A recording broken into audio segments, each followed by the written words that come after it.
आदौ विजित्य विषयान् मदमोहराग द्वेषादिशत्रुगणमारुतयोगराज्य आदौ विजित्य विषयान् मदमोहराग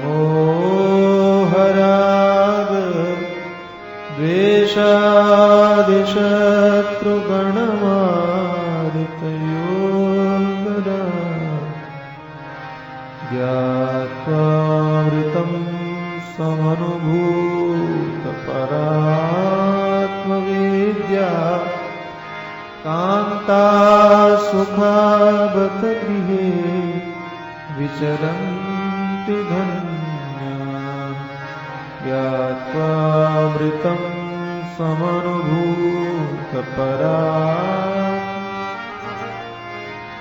कान्ता सुखावत गृहे विचरन्ति त्यक्त्वा गृहे रतिमधो रतिहेतुभूताम् आत्मेच्छयोपनिषदर्थरसं पिबन्तः त्यक्त्वा गृहे रतिमधो रतिहेतुभूताम् आत्मेच्छयोपनिषदर्थरसं पिबन्तः वीतस्पृहा विषयभोगपदे विरक्ता धन्याश्चरन्ति विजनेषु विरक्तसंगा वीतस्पृहा विषयभोगपदे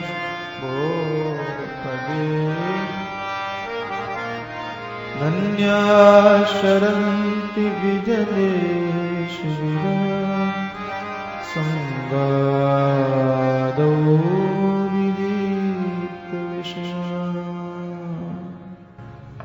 त्यक्त्वा गृहे रतिमधो गतिं हेतुभूताम् आत्मेच्छयोपनिषदर्थरसं पिबन्तः।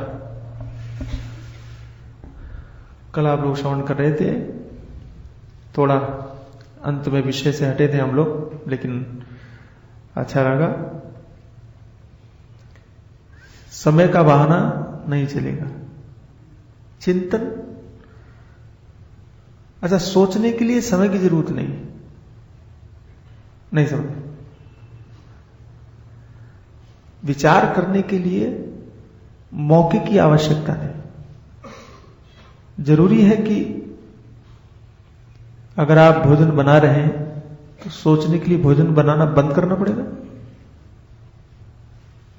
मुझे लगता है। इसलिए चाहे वो आत्मचिंतन हो, चाहे वो भगवत चिंतन हो,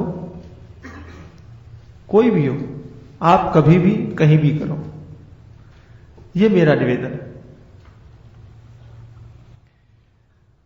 कब करो, कब करना चाहिए, ये सारी बातें उनको करने दो जो उस पछड़े में पड़े। नियम हो, कानून हो, विधि हो,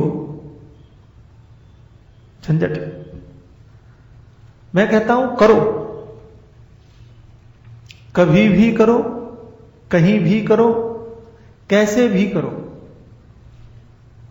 जबरदस्ती करो, मन से करो, दुख से करो, खुशी से करो, करो। करना जरूरी है, महत्वपूर्ण है। करो, कहीं भी मत सोचो कौन क्या कहता है, इसलिए बहुत जरूरी। ये विषय से हम लोग हटे थे, लेकिन मैं चाहूंगा कि ऐसे विषय से हम रोज हटें, कि आवश्यकता इसी चीज की। त्यक्त्वा गृहे रतिमधो गति हेतु भूताम, तो घर को, घर की रति को, घर के प्रेम को अधोगति का हेतु मानकर, कारण मानकर, त्यक्त्वा जो छोड़ देते हैं, जो छोड़ करके ऐसा क्या करते हैं। अच्छा, संसार को अगर छोड़ दें तो क्या वो महात्मा हो गए? इनकी दृष्टि में नहीं। और मेरी दृष्टि में भी नहीं। संसार को छोड़ने भर से कोई महात्मा नहीं हो सकता, संसार के त्याग मात्र से कोई संत नहीं हो सकता। देखना यह पड़ेगा कि संसार को क्यों छोड़ा, घर को क्यों छोड़ा। घर को तो बहुत सारे लोग छोड़ते हैं, और अगर मैं गलत नहीं हूं तो संसार को तो पागल ने भी छोड़ रखा है। संसार के पदार्थों में पागल की भी अनुरक्ति नहीं है, प्रेम नहीं है, घर में उसको भी प्रेम नहीं है। न जाने कितने लोग हैं जो अपने मां बाप से प्रेम नहीं करते, तो क्या वो महात्मा है? न जाने कितने लोग हैं जो अपने घर से प्रेम नहीं करते, तो क्या वो संत है? न जाने कितने ऐसे लोग हैं जो काम से प्रेम नहीं करते, मस्त पड़े रहते, क्या वो संत है? छोड़ा है अगर तो क्यों, कारण क्या है? आत्मेच्छयो, अगर आत्म जिज्ञासा से छोड़ा है, आत्म कल्याण की दृष्टि से छोड़ा है, परमात्मा के लिए छोड़ा है, तो वो संत है। भगवान को पाने के लिए घर छोड़ करके आप यहां आते हो, प्रेमपुरी आते हो, और घर छोड़ के कोई चौपाटी जाते हैं, घर छोड़ के कोई मरीन ड्राइव जाते हैं, तो घर तो सबने छोड़ा। सुबह सुबह 6 बजे, 6:30 बजे, 7 बजे घर सबने छोड़ा, तो क्या सबका घर छोड़ना पुण्यकारी होगा? नहीं। सवाल यह उठता है कि घर क्यों छोड़ा? प्रेमपुरी आने के लिए, सत्संग करने के लिए, तो ये ठीक है, आत्मेच्छया। उन महात्माओं को लगा कि घर में रहेंगे तो हम अधोगति में जाएंगे, हमारी अधोगति होगी, नरक में जाएंगे, इसलिए छोड़ दो। तो छोड़ने के बाद में कहां गए? आत्मेच्छयो परिषदर्थ रसम पिबन्तः, क्योंकि उन्हें पता था कि रस कहां है, क्योंकि उन्हें मालूम था कि आनंद कहां है, क्योंकि उनको लगता था कि यहां रहेंगे तो यहां तो परेशान हो जाएंगे, और आनंद जहां है वहां जाना चाहिए, चलना चाहिए। विचार सागर में कहानी आती है कि एक राजा था, उसका नाम था शुभ संतति। मैंने सुनाया होगा, आपने पहले भी सुना होगा, लेकिन बहुत अच्छी कहानी लगती है, इतनी बढ़िया कि क्या कहें आप। वो कभी पढ़ना, आप सुनने में उतना मजा नहीं आएगा, कभी पढ़ना उसको, बहुत बढ़िया। 3 लड़के थे उसके, तत्व दृष्टि, अदृष्टि और तर्क दृष्टि। प्यारी कहानी। और शुभ संतति, नाम ही शुभ संतति। शुभ संतति का माने जिसके लड़के बहुत अच्छे हो, शुभ संतान वाला। ज्ञानी आदमी था, समझदार था, हम लोगों की तरह, जानता सब कुछ था, छोड़ नहीं पा रहा था। एक दिन उसके मन में आया कि छोड़ देना चाहिए, बहुत हो गया दुनियादारी, और छोड़ के वन में जाना चाहिए। किया क्या, अपने बच्चों को बुला लिया और बच्चों से कहा, ये संसार हम छोड़ करके जाना चाहते हैं, तुम लोग राजा बन जाओ। चक्रवर्ती साम्राज्य था उसके पास, तो कहा सब राज्य हम तुमको दे देते हैं, तीनों भाइयों को बंटवारा कर देते हैं, तुम लोग राजा बन जाओ और हमें मुक्त करो। तो लड़कों ने पूछा, आप क्यों छोड़ना चाह रहे हैं? तो अपने वैराग्य की बात उसने कह दिया। संसार तो असार है महाराज, जहां जाओ देखो सब कहीं कुछ नहीं, असार अकल संसार है, दुख रूपी विमोह, आदि आदि जो वैराग्य की बातें हैं जो उसके मन में थी, वो सारी बातें उसने कह दी हैं लड़कों को। लड़कों ने सुना, बुद्धिमान लड़के सब, तो रात में पिताजी की बात सुन करके गए, तीनों बैठे, तो बोले देखो ये पिताजी हमारे कितने बुद्धिमान हैं कि असार संसार को छोड़ के खुद जा रहे हैं और हमें पकड़ा जा रहा है। अच्छा, खुद ही कह रहे हैं कि यहां दुख है, खुद ही कह रहे हैं कि आसार है, खुद ही कह रहे हैं कि यहां झंझटें, जब झंझटें तो हमको क्यों पकड़ा रहे हो, छोड़ दो। तो उन लड़कों ने, तीनों ने मिलकर के बात किया कि क्या चाहते हो, इस दुनियादारी को जिसको आसार पिताजी कह रहे हैं उसको पकड़ना चाहते हो, या जहां वो जाना चाहते हैं ब्रह्मानंद को पाने, वो तुम लोग पाना चाहते हो? तो तीनों ने निश्चय किया, और रात में, सुबह राजगद्दी होने वाली थी, रात में भाग लिए, तीनों के तीनों चले गए। ये है त्याग। त्यक्त्वा गृहे, ये त्यक्त्वा गृहे रतिमतो गति हेतु भूता। अगर हम यहां टिके तो सीधे नरक में जाएंगे। कैसे नरक में जाएंगे? जैसे पिताजी भुगत रहे हैं, वही हमारा हाल होगा। ये सोच करके तुरंत चले गए, छोड़ दिया। और दूसरी तरफ देखो आप, जो बातें कर रहा था, जब सुबह उसको पता चला कि हमारे तीनों लड़के चले गए हैं, तो रोने लगा। और रोने के बाद में कहता है अब राजगद्दी कौन संभालेगा, मैं ही रह जाता। बताइए वैराग्य किसका सही था, ज्ञान किसका सही था, विचार किसका सही था? एक व्यक्ति जो छोड़ने के लिए तैयार है, दूसरों को सौंपना चाहता है और खुद जाना चाहता था, तो जिसको सुनाया वो चले गए, अब वो चिपका रह गया, बोले नहीं ये गद्दी छोड़ना ठीक नहीं, यहीं रहो। और आप आश्चर्य करेंगे, तीनों लड़के गए, गुरुजी के पास पहुंचे, 6 महीना तक सेवा किया और गुरुजी ने प्रसन्न होकर के उपदेश दिया। 3 लड़के थे, तत्वदृष्टि, अदृष्टि, तर्क दृष्टि, तीनों। हमारे यहां जो 3 साधन है, 3 प्रकार की श्रेणी, उत्तम, मध्य, कनिष्ठ, तीनों का प्रतिनिधित्व करने वाले। तत्व दृष्टि उत्तम जिज्ञासु, ब्रह्म विद्या का उपदेश हुआ, मुक्त हो गया, ज्यादा झंझट नहीं करना पड़ा। अदृष्टि जो था वो थोड़ा कम बुद्धि का था, तो उसको उपासना के द्वारा, लय चिंतन के द्वारा बहुत बढ़िया तरीके से मुक्त करवाया। और तर्क दृष्टि, तर्क प्रधान, हर बात में पहले तर्क रखे, हर बात में पहले, ये कैसे आप कह रहे हो संसार झूठा है, ये कैसे कह रहे हो कि परमात्मा सही। तर्क के द्वारा उसने समझा और निश्चय किया और मस्ती से ज्ञान को प्राप्त हुआ, वो भी, उसका भी उद्धार हुआ। लेकिन बाद में उसने सोचा कि जिनकी वजह से हम लोगों का कल्याण हुआ, उन पिताजी का क्या हुआ देखना चाहिए। ये छोटा वाला, क्योंकि तत्व दृष्टि जो था वो तो चला गया मस्ती में अपना, तर्क दृष्टि जो छोटा था वो वापस आया और देखा कि पिताजी वैसे ही दुनियादारी में पचड़े में पड़े हुए हैं, वही झंझटें जो पहले थी वैसी, कोई परिवर्तन नहीं। अच्छा, संसार छोड़ने का, नहीं छोड़ने का दुख भी नहीं कि अरे अरे हमारा जीवन खत्म हुआ जा रहा है, कुछ नहीं, पड़े थे, देख करके बड़ा कष्ट हुआ। फिर उसने उनको ज्ञान का उपदेश देकर के अपने पिताजी को भी मुक्त किया। तो मेरा मतलब है कि आप संसार क्यों छोड़ रहे हो या हम संसार क्यों छोड़ रहे हैं, ये निश्चित होना चाहिए। अच्छा, एक महात्मा को मैं सुन रहा था कि आप संसार से प्रेम नहीं करते, नहीं तो किससे करते हो? किसी से नहीं, हो नहीं सकता, नहीं हो सकता, क्योंकि प्रेम आपके अंदर में है, कहीं ना कहीं तो करोगे ही, करते ही होगे, करना ही पड़ेगा। हिटलर भी प्रेम करता था, ध्यान देना, लाखों लोगों को मारने की वृत्ति रखने वाले व्यक्ति के मन में भी प्रेम है, अनुराग है, वो तो करना ही पड़ेगा, उससे कोई बच नहीं सकता। आप कहो कि हम संसार से प्रेम नहीं करते, किससे करते हो? किसी से नहीं, नहीं हो सकता, कहीं तो होगा। और जहां है वहां पता लगाओ कहां है, और नहीं पता है तो पता करो, और नहीं जानते हो तो नई जगह वृत्ति को लगाओ, जोड़ो, आत्मी इच्छया जिज्ञासा करो, अपने आप से प्रेम करो, अपने आप को जानने की अभिलाषा करो, परमात्मा से प्रेम करो, परमात्मा को जानने की अभिलाषा करो। कहीं ना कहीं भागवत में आता है कि जब गोकर्ण की बात आई, गोकर्ण ने कहा कि आप चले जाइए, वन में चले जाइए पिताजी को। उन्होंने कहा क्या करें?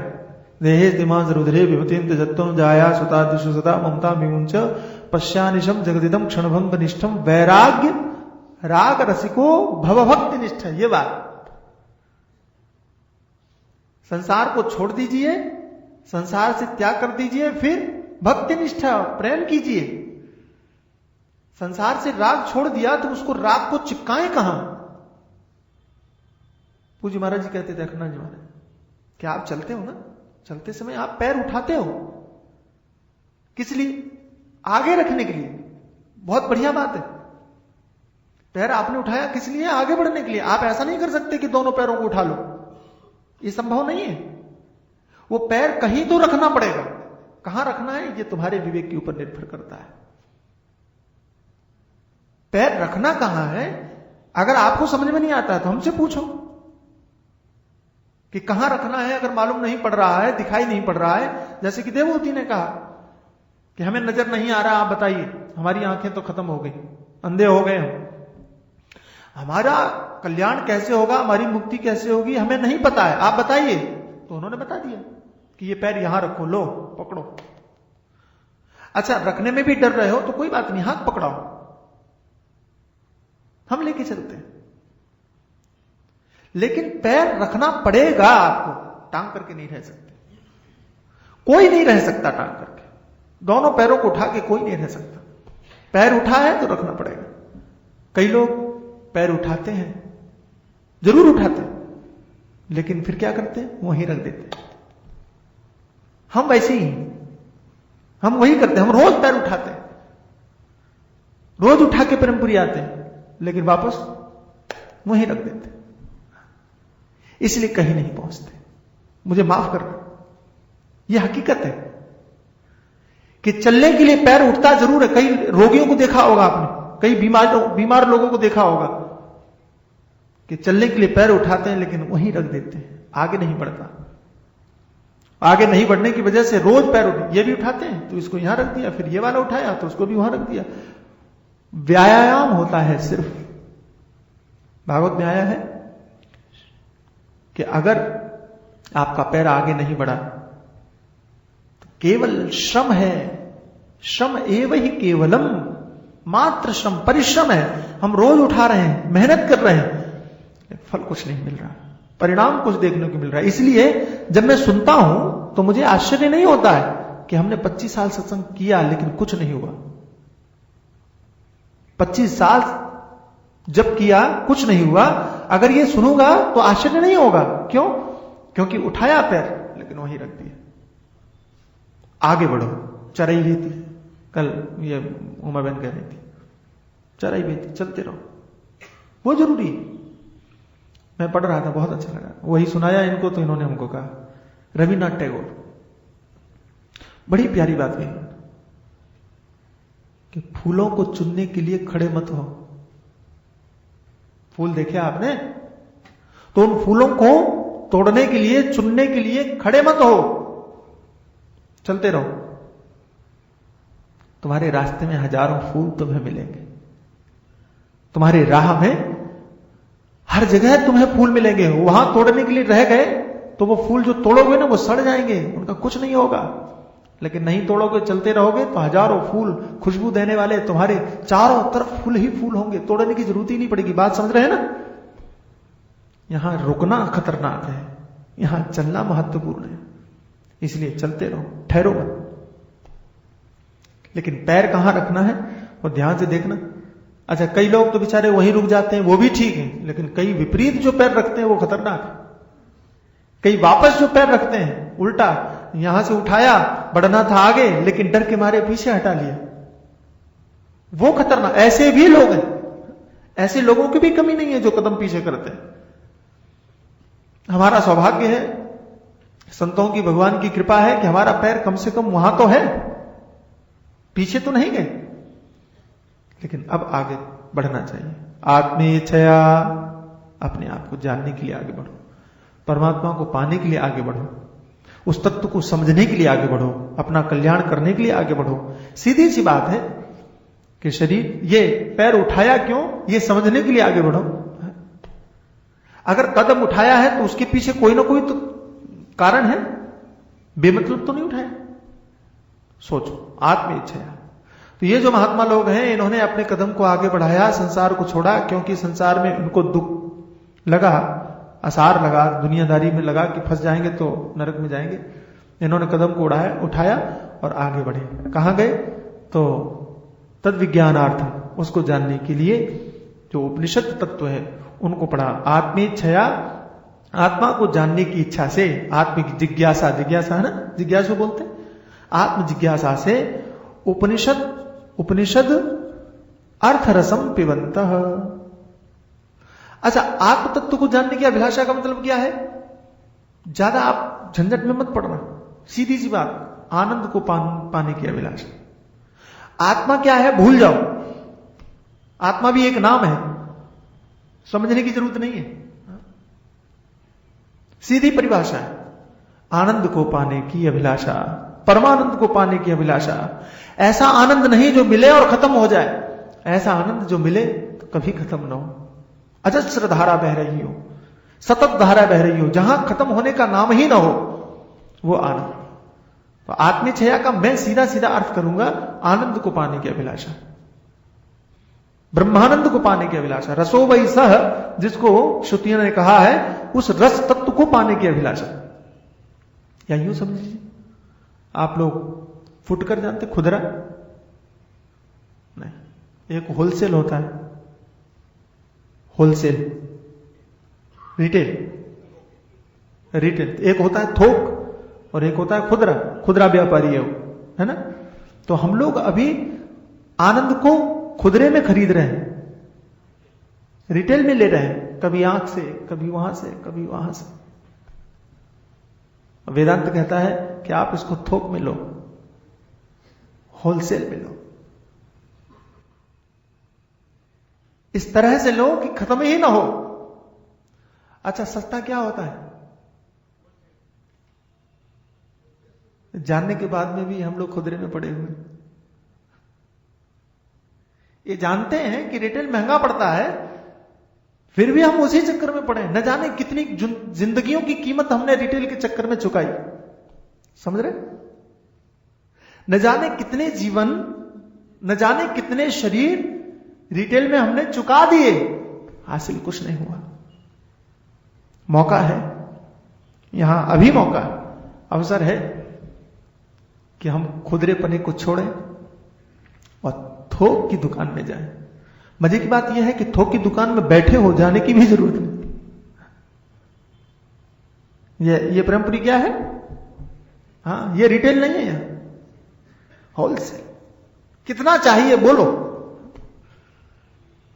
और कितना नहीं, यहां जब भी मिलेगा पूरा ही मिलेगा। और मजे की बात बताएं आपको, यहां रिटेल में नहीं मिल सकता। कई दुकानों में मैंने पढ़ा देखा कि थोक के व्यापारी सिर्फ थोक का ही मिलेगा।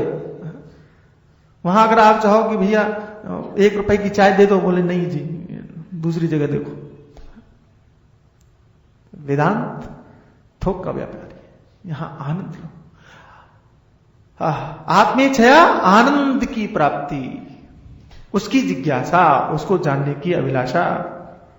तो कहां ले गया? थोक की जो दुकान है, वो दुकान है उपनिषद। उपनिषद का अर्थ है वेद, उपनिषद का अर्थ है वेदांत।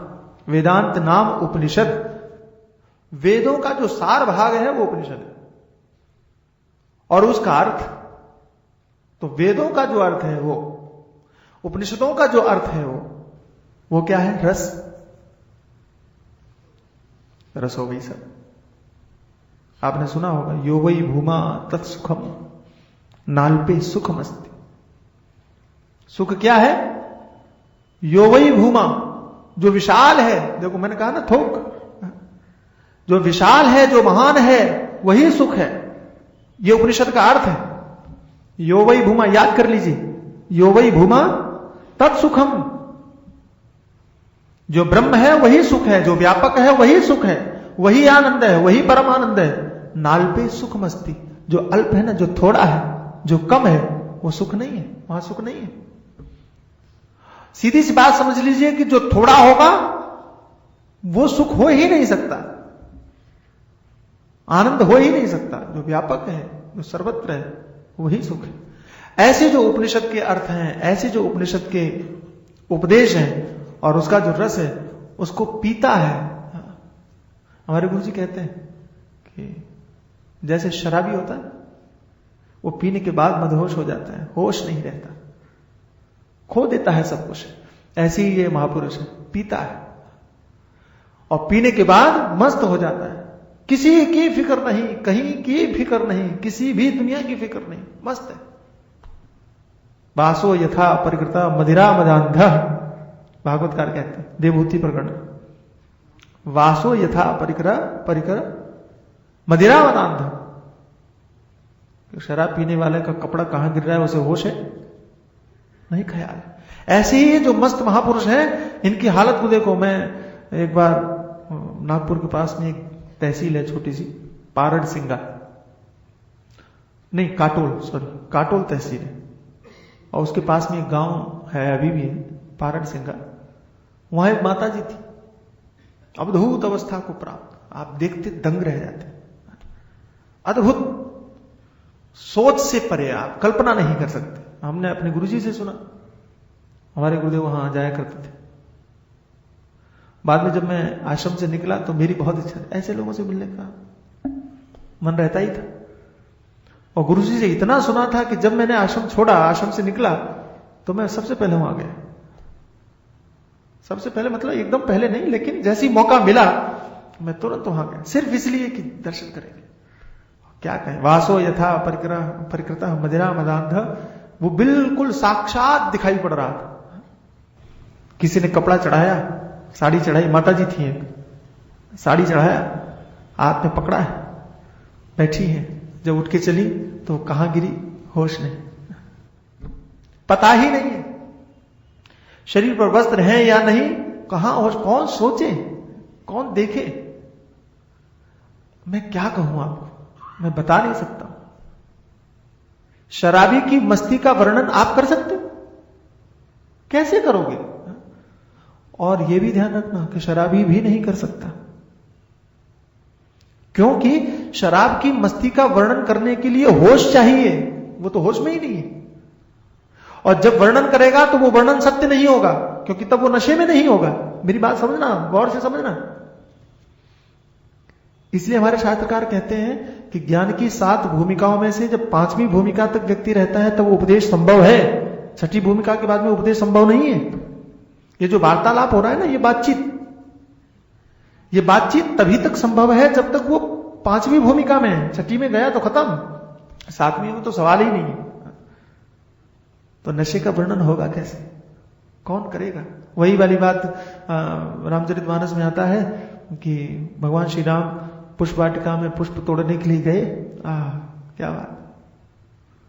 और श्री जानकी जी पूजा करने के लिए गई और 2 सखियों ने फूल तोड़ते हुए भगवान श्री राम और लक्ष्मण को देख लिया। अब वो वापस आई तो प्रसन्न है, प्रफुल्लित है, हंस रही है, लेकिन बोल नहीं पा रही, आंखों में आंसू हैं, वाणी गदगद है, कंठ गदगद है, लेकिन आवाज नहीं निकल रही।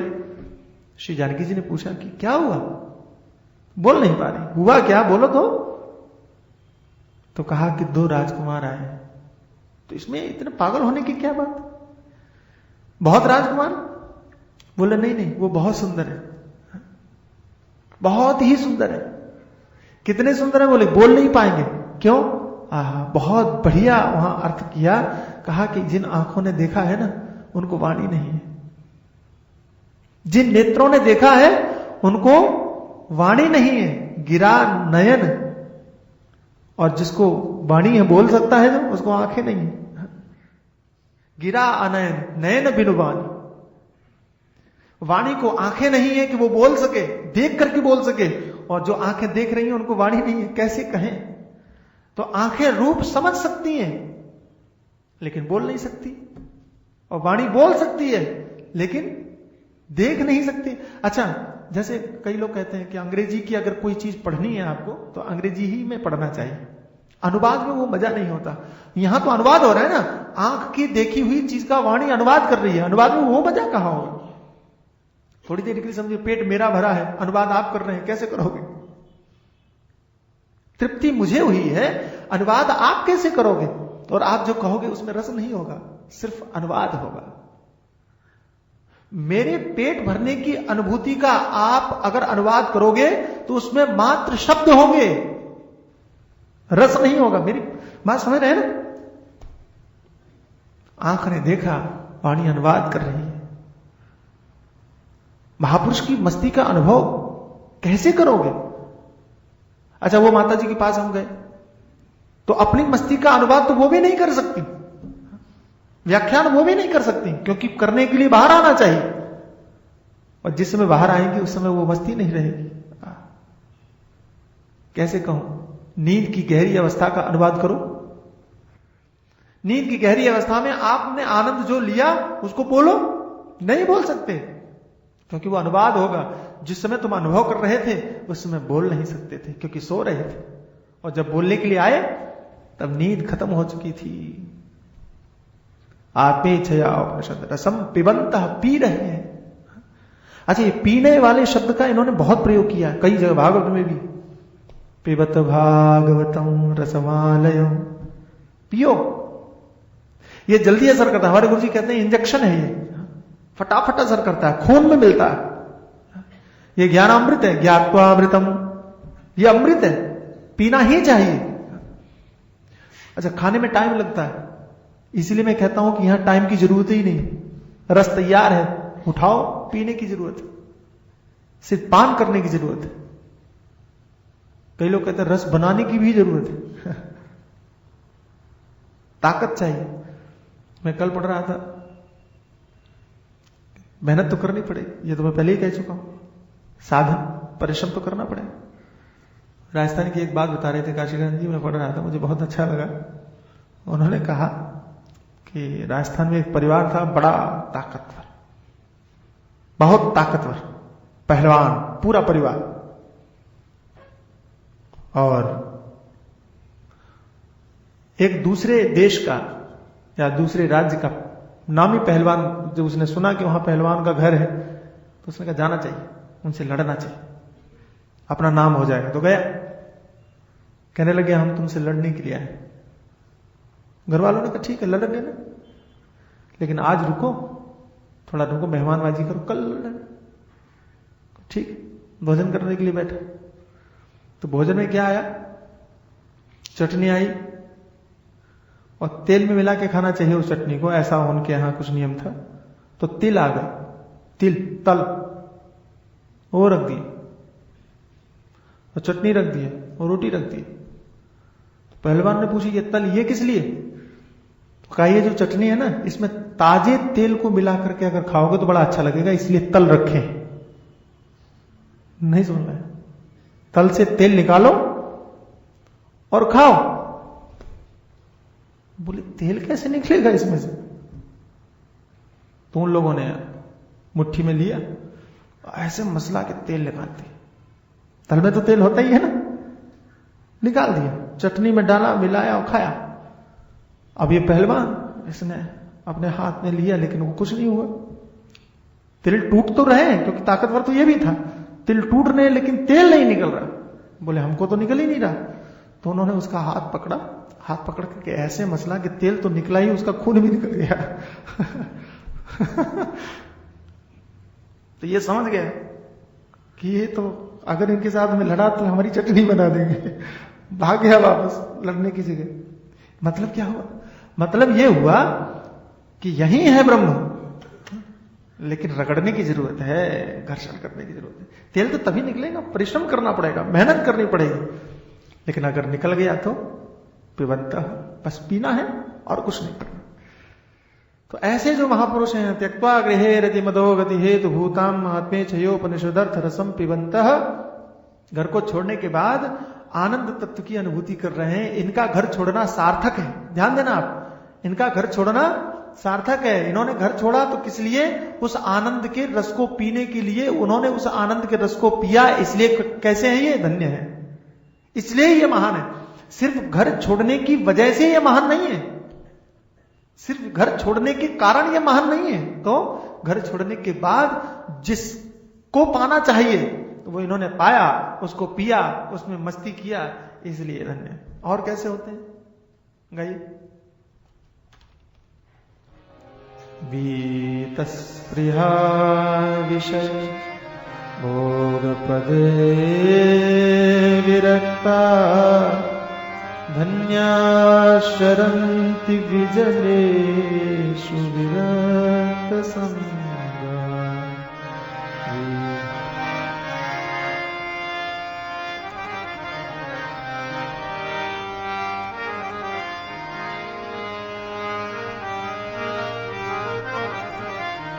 विरक्त संगा वीतस्पृहा विषय भोग पदे विरक्ता धन्या शरन्ति विजलेषु विरक्त संगा। वीतस्पृहा विषय भोग पदे विरक्ता धन्या शरन्ति विजलेषु विरक्त संगा। वीतस्पृहा विषय। दो बातें कहने के बाद और फिर स्पष्ट करते हैं आचार्य कि वीतस्पृहा, जिसकी इच्छाएं बीत गई। गीता में आया वीतराग भय क्रोध स्थित धीर मुनि रुच्यते। स्थित प्रज्ञ कौन है? तो जिसके राग बीत गए, खत्म हो गए, जिसका द्वेष समाप्त हो गया, ऐसे ही वीतस्पृहा, जिसकी इच्छाएं खत्म हो गई, इच्छाएं समाप्त हो गई। अच्छा, मैं विचार करता हूं, सोचता हूं, किसी की इच्छाएं खत्म हो सकती? कभी कभी नहीं हो सकती। फिर इन्होंने क्यों कहा वीतस्पृहा? इच्छाएं आदमी की खत्म नहीं होती, आत्मा को इच्छा होती ही नहीं। और जो आत्मा हो चुका है उसके लिए सब कुछ बीत गया। जिसने अपने स्वरूप को जान लिया उसके लिए सब कुछ खत्म हो गया, सब कुछ समाप्त। वीतस्पृहा कहने का अर्थ सही मायने में यही है। अपने आप को जिसने जान लिया, वहां और कुछ इच्छाओं को महत्व देना क्या है? देखो, जब तक मन रहेगा कामना रहेगी, कोई नहीं समाप्त कर सकता, कोई भी नहीं, ज्ञानी भी नहीं। ज्ञानी भी जब व्यवहार में रहेगा उसको भी कामना होगी, उसको भी वासना होगी, उसको भी आंखों से रूप ही दिखाई पड़ेगा। ज्ञानी को क्या दिखाई पड़ेगा? मैं हमेशा एक उदाहरण दिया करता हूं कि समुद्र के किनारे आप घूम रहे हो, आपने सीपी देखी, वहां सीपी में चांदी नजर आई, आप दौड़ करके गए, ध्यान देना, आप दौड़ करके गए और आपने चांदी समझ करके उसको उठाया, आपने देखा अरे रे ये चांदी नहीं है, ये क्या है, छोड़ दिया। अब दूसरे दिन घूमने के लिए आप गए, आपके साथ में एक और सज्जन थे, उन्होंने देखा कि देखो वहां चांदी है, और आपने भी देखा, तो आपको वहां क्या दिखाई पड़ेगा? नहीं, चांदी ही दिखाई पड़ेगा। ध्यान देना आप, नहीं विश्वास हो तो जाकर के देख लेना, चांदी ही दिखाई पड़ेगा, क्योंकि संस्कार तो वही है ना, चांदी दिखाई पड़ेगा। लेकिन आप ज्ञानी हैं, आप पहले उठा के देख चुके हैं, इसलिए आप क्या कहेंगे कि नहीं नहीं वो चांदी नहीं है, वो दिख तो रहा है। आप ये बोलेंगे दिख तो रहा है कि चांदी है, लेकिन वो चांदी है नहीं। क्यों? क्योंकि हमने देखा हुआ है, यही बोलोगे ना। फिर आप कहोगे, वो कहेगा नहीं जी चांदी बिल्कुल देखो, बोले हमें भी दिख रहा है कि चांदी, हम भी देख रहे हैं, लेकिन हम वहां पास जाकर के भी देख चुके हैं कि वो चांदी नहीं है। ज्ञान होने के बाद में भी आंखों से रूप ही दिखेगा, लेकिन रूप दिखने के बाद में भी उसको ज्ञान रहेगा कि यह नहीं है, सच नहीं है, इसलिए वो मस्त रहेगा। किसी की भी इच्छाएं खत्म नहीं होती। क्यों? क्योंकि तो संस्कार है, प्रारब्ध है, बना रहेगा। इसलिए हमारे यहां कहते हैं ज्ञान होने के बाद संसार नष्ट नहीं होता है, संसार का बाध होता है। बात का मतलब है कि आपका जो ज्ञान है उसका निषेध दिखाई पड़ेगा, लेकिन आपका निश्चय है कि वो नहीं। संसार के मिथ्यात्व के निश्चय का नाम ही बाध है, समझो, बाध कर देना, खत्म कर देना। दिखाई पड़ रहा है लेकिन आपको पता है कि नहीं।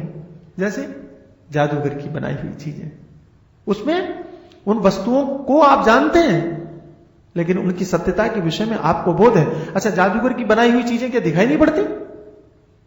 हम देखते हैं, इन्हीं आंखों से देखते हैं, लेकिन देखने के बाद में हमारा ये निश्चय रहता है कि ये सत्य नहीं है, इसलिए उन बनाए हुए पदार्थों में हमारा आकर्षण नहीं होता, इसलिए उन बनाए हुए पदार्थों को पाने के लिए हमारी इच्छा नहीं होती। इच्छा होगी भी, जैसे मान लीजिए, फिर सुना दूं आपको, खंबात में एक जादूगर आया और उसने, गणेश उत्सव का समय था, ये वहीं चतुरभाई वहीं थे, उसने कहा हम नोट बारिश करेंगे, रुपयों की बारिश, पानी की बारिश देखिए आपने, रुपयों की बारिश, और करना शुरू किए। तो हम क्या सोचेंगे देखने वाले कि अगर ये असली होती तो कितना अच्छा होता। रुपए को देख रहे हैं, रुपए में आकर्षण नहीं, ऐसा नहीं कि दौड़ के पहुंच जाए और उठा लें, नहीं होगा, क्योंकि हमें पता है कि वो झूठा है। वो पास में भी आया, हाथ में भी पकड़ाया, स्वामी जी बिल्कुल असली है, देखो हमने देख भी लिया लेकिन जेब में नहीं रखा, वापस कर दिया। वो कह रहा है आप देखिए गवर्नर के साइन भी हैं, असली है, हम भी देख रहे हैं, वाह वाह, बड़ाई भी कर रहे हैं, क्या बात है, बहुत खूबसूरत है, बिल्कुल असली लग रहा है भाई, लेकिन जेब में नहीं रख रहे हैं। अच्छा, हमारी तो छोड़ दीजिए, वो जो बोल रहा है कि असली है, ढेर लगा दिया और बाद में कटोरा रख दिया, डालो। अरे भाई, जब तुम्हारे पास में असलियों का ढेर लगा है तो 10-10 रुपए के लिए क्यों परेशान हो? तो जो बना रहा है उसे भी पता है कि झूठा है, जो देख रहे हैं उसे भी पता है कि झूठा है। बस सारा संसार ऐसा है। ज्ञानी क्या करता है? बड़ाई भी करेगा, वाह वाह क्या रूप पाया है। ज्ञानी कहेगा क्या सुंदरता है, क्या बात है, लेकिन जानता है कि झूठा है, इसलिए आकर्षण। वीतस्पृहा, इसलिए विरक्त है। वीतस्पृहा बना नहीं जा सकता, हुआ जा सकता है। वीतस्पृहा कोई बन नहीं सकता कि हम बन जाएं, बिल्कुल नहीं। हो जाएगा। कैसे हो जाएगा? जब ज्ञान होगा तो बन स्वाभाविक रूप से हो जाएगा, सहज रूप से हो जाएगा। ऐसे लोग जो वीतस्पृहा हैं, विषय भोग पदे विरक्ता, विषय भोग पद में विरक्त हैं। विरक्त शब्द का सीधा सा अर्थ मैं ये जान मानता हूं कि जिनके खून में वो चीज है ही नहीं, जिनके खून में आसक्ति नाम की चीज नहीं है। प्रारब्ध भोग से, ज्ञानी के विषय में हमने पढ़ा कि कैसा है, बोले सूखे हुए पत्ते की तरह। ज्ञानी कैसा है? सूखे हुए पत्ते की तरह। इसका मतलब क्या हुआ? बोले हवा जहां उड़ा के ले जाए, हवा महल में उड़ा के ले जाए तो महल में रहेगा। फिर हवा चली तो घूरे पे पहुंचे, घूरा जानते हैं, कचरे का ढेर, वहां पर वो पत्ता चला गया तो वहां पर भी वो पड़ा हुआ है। फिर हवा चली तो किसी के सिर पे आया, फिर हवा चली तो किसी के पैर के नीचे आया, उस पत्ते को कुछ असर पड़ रहा है? ऐसा है वो महापुरुष, वो ज्ञानी। प्रारब्ध रूपी हवा, हवा क्या है? प्रारब्ध, और पत्ता क्या है? ये शरीर। तो प्रारब्ध रूपी हवा जहां लेकर के जाए वहीं पर वो मस्त है, वहीं मस्त है, कोई फर्क नहीं पड़ता। किसी राजा के महल में हो तो भी वही आनंद, और किसी गरीब की कुटिया में हो तो भी वही मस्ती। पेड़ के नीचे पड़ा हो तो उसकी मस्ती में कोई भी अंतर देखने को नहीं मिलेगा, पेड़ के नीचे भी उतना ही खुश रहेगा। इसका नाम है विरक्त, इसका नाम है भोग विषय में विरक्त। विषय भोग विरक्ति का मतलब आप ऐसा मत समझ लेना कि वो पेड़ के नीचे ही रहता है। विषय भोग पदे विरक्ता का मतलब ये नहीं है कि वो रोटी नहीं खाता है, खाता है, लेकिन अगर पूरी सब्जी मिले तो भी वही मस्ती। हाँ, जलेबी फाफड़ा मिले या यूं कहिए रसगुल्ला मिले तो भी वही मस्ती, और अगर नमक रोटी मिले तो वही मस्ती। वही रसगुल्ले के आनंद की अनुभूति वो नमक रोटी में भी करेगा। ये मजे की बात है। हमारे गुरु जी जब हम महात्मा होने लगे, पहली बार जब आश्रम में आए तो उन्होंने कहा कि संत बनोगे? हमने कहा खाने को नहीं मिले तो? हमने कहा नहीं खाएं। तो कहने लगे कितने दिन भूखे रह सकते हो? पूछा कितने दिन भूखे रह सकते हो महात्मा बनना है तो? क्योंकि यहां तो जंगल है, हो सकता है कुछ नहीं आए। हमारे गुरुजी एक शब्द बड़ा प्रयोग करते हैं, आकाश वृत्ति अथवा अजगर वृत्ति। अजगर पड़ा रहता है एक जगह, कहीं आ गया मिल गया तो खा लिया, नहीं तो पड़ा ही रहेगा, वो कोशिश तो करता नहीं। बोले हम लोग कोशिश नहीं करते, हम किसी के दरवाजे पर भीख मांगने नहीं जाते। अगर मान लो हमारे आश्रम में अनाज खत्म हो गया, भूखे रहना पड़े, तो घर तो नहीं भागोगे? मैंने कहा नहीं, घर नहीं जाऊंगा। तो कहने लगे कितने दिन भूखे रह सकते हो? अब इसका क्या जवाब दूंगा? तो मैंने कहा जब तक जिंदा रहूंगा। ये कैसे कह दूं कि 3 दिन कि 4 दिन कि 5 दिन? नहीं जी, हो सकता है 5वें दिन ही मर जाऊं। तो जब तक जीवित रहूंगा तब तक भूखा रह सकता हूं। मैं आपसे शिकायत नहीं करूंगा कि आज मुझे भोजन क्यों नहीं मिला। लेकिन मैं महात्मा स्वामी जी ने, वाह क्या बात। फिर उन्होंने कहा कि देखो आश्रम में जब तक है तब तक ऐसे रहेंगे, गृहस्थों के यहां भी जाएंगे, प्रोग्राम करने जाएंगे, बढ़िया बढ़िया खाने को मिलेगा। हलवा भी बनाएंगे, रसगुल्ला भी बनाएंगे, खीर भी बनाएंगे, दुनिया भर की कचौरी बनाएंगे, सब कुछ बनाएंगे। तो ऐसा मत समझना कि अब यही मिलेगा। अच्छा हो गया। तो कभी घी घड़ा, वो सुनाया करते, कभी घी, खूब घी बना, कभी सूखे चना। कहीं कहीं ऐसे भी भक्त हैं बेचारे जो घी नहीं खिला सकते, तो वो सूखे चना लेकर के आएंगे, उसको खा के मस्त रहोगे। हमने कहा बिल्कुल। कहा वो भी मना, कभी वो भी नहीं मिलेगा, कभी घी घड़ा, कभी सूखे चना, कभी वो भी मना। इन तीनों स्थितियों में जो एक रस रहता है वो विषय भोग पदे विरक्ता। जब कुछ नहीं है तो वो याद नहीं करता, वो विषय भोग पद से विरक्त है। मेरी बात समझना, रसगुल्ला नहीं होने के बाद जो रसगुल्ले को याद करता है वो विरक्त नहीं है, लेकिन नहीं है और मस्त है तो विरक्त है। अच्छा रसगुल्ला है तो निकाल के फेंक देता है कि नहीं जी हम नहीं खाएंगे, क्यों? क्योंकि हम विरक्त हैं। हम रसगुल्ला नहीं खाएंगे क्योंकि हम विरक्त हैं। मेरी और शास्त्र की दृष्टि से वो विरक्त नहीं, वो बनावटी है, मुझे माफ करना, धोखा है। हम ये नहीं कहते कि सभी को रसगुल्ला खाना चाहिए, ये नहीं कह रहा हूं मैं। महत्व बुद्धि नहीं है उसको, है कोई बात नहीं है तो भी कोई बात नहीं। सम्मान इज्जत प्रतिष्ठा हो रहा, माला पहनाई जा रही है, बहुत अच्छे। नहीं पहना कोई बात नहीं तो भी अच्छा।